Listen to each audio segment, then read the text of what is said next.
And we are back with the third segment of the GSMC Basketball Podcast. And in the third segment, we are going to talk about the upset of the week and some of the upsets that just happened, because there is a few of them. There weren't many that happened this week, but there were a couple, and some that I believe are interesting. Now, the upset of the week is going to be a bit tricky because some of these upsets are it's very difficult to scale the value of these upsets, I guess you could say. The most recent one that happened was last night when the Knicks played the Denver Nuggets.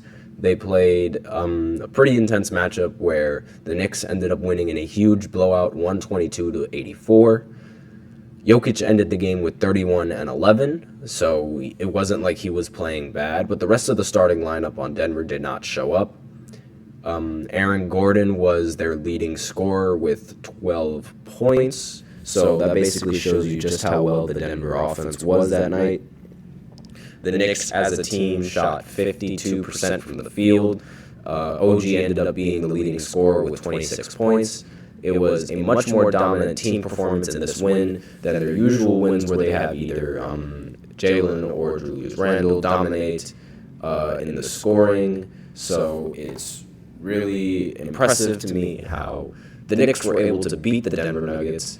And I know that the Knicks are a good team this season, but the Nuggets they won a championship last season, and they were playing their whole starting lineup in this game. And they recently came off of not recently, a while ago, but a while ago they came off of a win against Boston in their home court. And Boston this year, up until then, has never lost at their home court. So playing in Madison Square Garden should have been a piece of cake for them. But the fact that the Knicks were able to overcome them honestly shows that they're able to compete against these top-heavy teams, and they definitely belong in the playoffs, and they definitely can make a huge run if you aren't careful with them.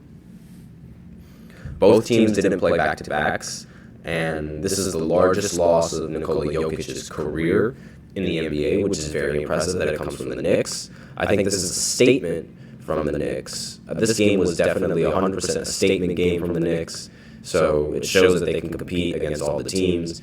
After this huge win, they could probably make some noise in the playoffs. Obviously, we have to wait until All-Star break to see if that happens, but I do believe that this team is definitely able to compete in this Eastern Conference, given the fact that they were able to get this big win. This was an upset, but it wasn't really one that I could say that I didn't see coming. I wouldn't say that the Nuggets were guaranteed to win this game.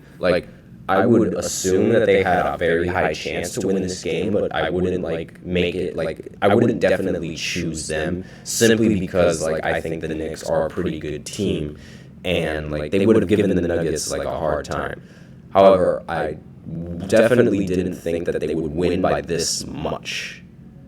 I did not think that they would end up blowing out this team, and so that's that's the big difference, and that's sort of why I put this upset first, and why I think this one has a huge case for being first.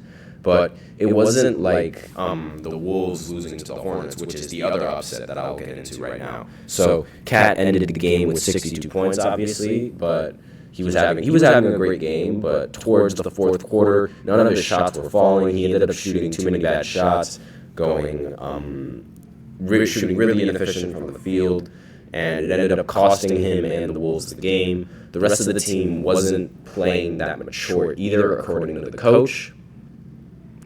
And a lot of the players also agreed with the fact that the way that they handled the game, it wasn't necessarily their best basketball. So, which is the reason why they lost in the first place, and was sort of the driven reason as to why they did not meet the expectations that they're supposed to meet.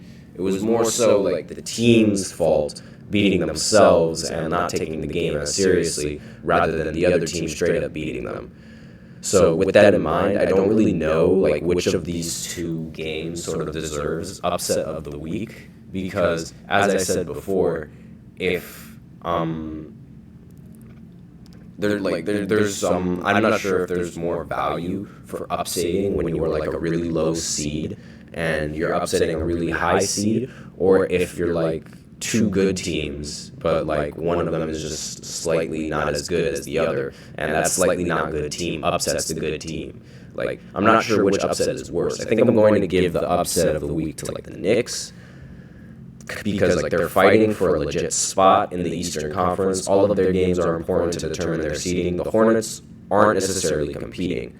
Like I said before, the Wolves are playing a lot more careless than they normally do because of like the team and like the player having a ridiculous night.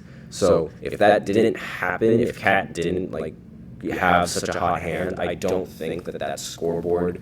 I don't think that the Wolves would have ended up losing that game. And I think they would have played like how they normally would do, and they would have ended up winning the game.